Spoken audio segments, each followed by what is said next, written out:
Kaneki cukup terampil dalam ilmu pedang. Dia bahkan belajar bela diri hanya dari membaca buku. Kaneki adalah tokoh utama dalam serial manga dan anime Tokyo Ghoul, mengalami transformasi signifikan setelah menjadi Ghoul bermata satu.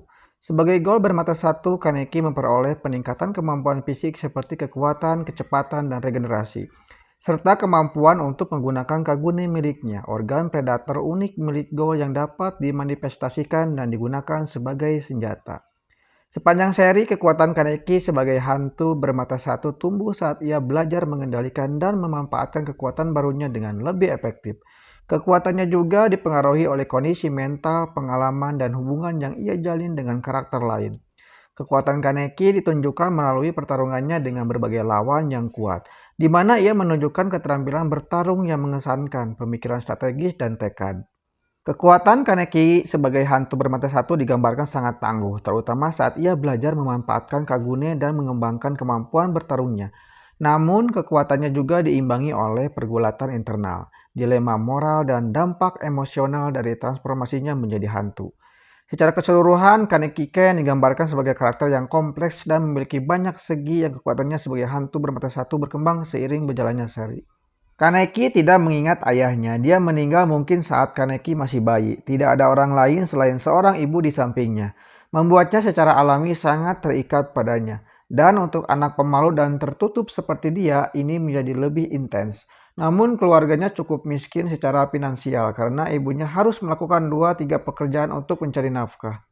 Di tengah semua ini, dia bisa ditinggal sendirian membaca buku dan berimajinasi. Masalahnya dimulai ketika dia tumbuh dewasa dan mungkin mengawasi anak-anak lain. Dia mungkin meminta mainan atau hal lain seperti anak-anak lain kepada ibunya. Tetapi karena kurangnya keuangan, ibunya sering memungkamnya dengan kasar agar dia tidak bertanya. Hal ini ditambah dengan pemukulan yang sesekali terjadi, menimbulkan luka di jiwanya karena sifat lemah dari ibunya. Tambahkan semua ini ke dalam cerita ketika ibunya bisa memberikan perhatian pada Bibi Kaneki dan merawatnya mengabaikan kebutuhan anaknya sendiri, hanya karena dia tidak mampu mengarahkan tidak kepada saudara perempuannya yang korup.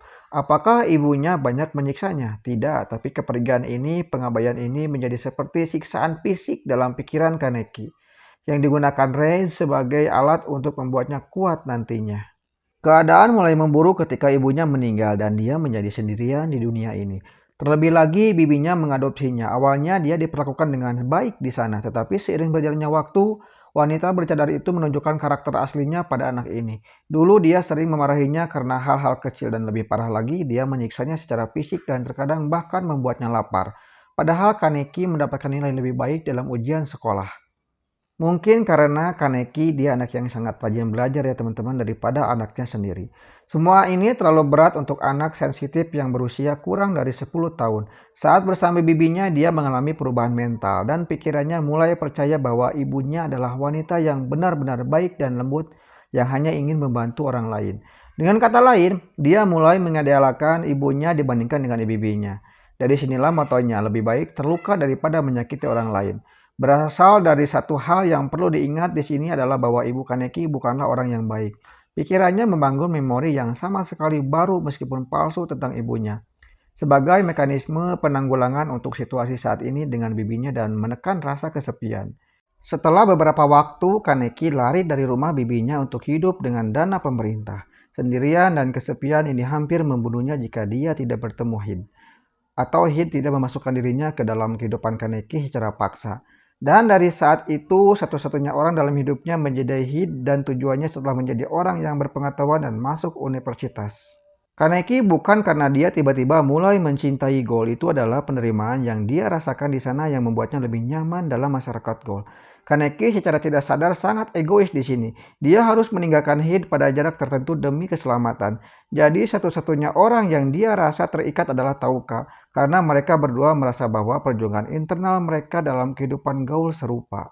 Itulah sedikit cerita tentang Kaneki Ken dalam Tokyo Ghoul. Oke teman-teman, untuk proses perwarnaan dan pengersian, sengaja saya percepat ya biar durasinya tidak terlalu panjang. Mohon maaf bila gambarnya jelek. Semoga kalian menyukainya dan semoga kalian dapat mencoba di rumah dengan sangat mudah. Lakukan dengan perlahan, jangan pernah terburu-buru, nikmati semua prosesnya. Karena semua hal itu butuh proses. Sampai jumpa di video berikutnya. Goodbye!